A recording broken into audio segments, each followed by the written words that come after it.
Imperative চেণ্টেন্সৰ voice change কেনেকৈ কৰে ভিডিঅ'টো চাওক। পোষ্ট দ্য লেটাৰ এইটো এটা ইম্পাৰেটিভ চেণ্টেন্স, এইটো এক্টিভ ফৰ্মত আছে, এতিয়া আমি পেছিভ ফৰ্মত ল'ম। যে এক্টিভৰ পৰা পেছিভ ফৰ্মলৈ লওঁতে কিহেৰে আৰম্ভ হয়? লেটেৰে। গতিকে প্ৰথমে কি হ'ব?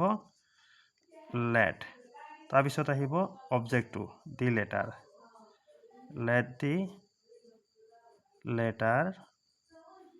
অবজেক্টৰ পিছত এটা বি ভাৰ্ব বি আহিব, be. Let the letter be. Verb কি? পোষ্ট। ভইচ চেঞ্জত ভাৰ্বটো সদায় কি হয়? পাষ্ট পাৰ্টিচিপল হয়। পোষ্টৰ পাষ্ট পাৰ্টিচিপল কি? পোষ্টেড। আকৌ 2 নম্বৰ 2 কিল হিম, এইটো এটা ইম্পাৰেটিভ চেণ্টেন্স। আমি জানো ইম্পাৰেটিভ চেণ্টেন্সৰ ভইচ এক্টিভৰ পৰা পেছিভ কৰোঁতে লেটেৰে আৰম্ভ হয়। লেট, তাৰপিছত আহিব হিম। লেট হিম, তাৰপিছত বি ভাৰ্ব এটা আহিব বি। Let him B.